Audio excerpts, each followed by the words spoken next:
Roughness, पैरों में cracks, पैरों में स्केलिंग और पैरों में ही दर्द।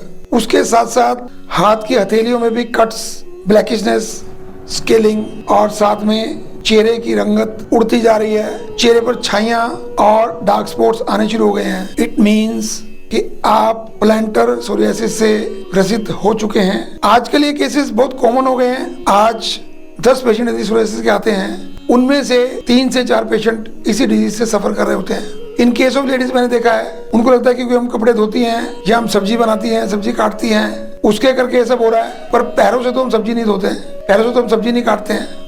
यदि आपके पैरों में कहीं कट्स और वाइट स्केलिंग हो रही है और पेन हो रहा है, तो तुरंत आयुर्वेद गुरु में या किसी आयुर्वेदिक डॉक्टर से संपर्क करें। बेसिकली क्या है, आपको एक छोटा सा उदाहरण देना चाहूंगा कि इससे पहले की बीमारी हो, उससे कुछ महीने पहले आपको पैरों में ऐसी फीलिंग आएगी जैसे कीड़ी चल रही है। आपको ऐसी फीलिंग आएगी कि मुझे पैरों में कहीं कहीं चुभने जैसा दर्द हो रहा है। कभी कभी पैरों की स्किन ज्यादा उतरनी शुरू हो जाएगी। हमको तभी अलर्ट होना होता है, पर हम लापरवाही करते हैं, कोई ऑइंटमेंट लगा के उसको काम चला लेते हैं। अभी कल का एग्जांपल देना चाहूंगा कि एक लेडी पेशेंट मेरे पास आई। उन्होंने कहा कि 6 महीने से स्किन स्पेशलिस्ट से दवाई खा रही हूँ। जब तक दवा लगाई तब तक स्किन ठीक थी, और जिस दिन दवाई छोड़ी उसके 2 दिन बाद ही उससे ज्यादा सब हो गया। तो कारण में क्या पता लगा, जब कारण देखा कि सुबह उठते ही खाली पेट चाय पीनी है, नाश्ता करते ही साथ में चाय चाहिए, नमक और दूध का कॉम्बिनेशन हो रहा था। और जब उनको सारी बातें समझाई, उनको एक डाइट चार्ट दिखाया कि क्या इनमें से गलती करती हो, तो मालूम पड़ा कि दही भल्ले, गोलगप्पे या पनीर की सब्जी, ये सब चीजें जो रूटीन में जो नहीं करनी चाहिए, चाय के साथ नमकीन, समोसे के साथ रसगुल्ला, ऐसे कॉमन जो डाइट मिस्टेक्स हैं वो हो ही रही थी। और जब कल उनको समझाया तो उन्होंने खुद से माना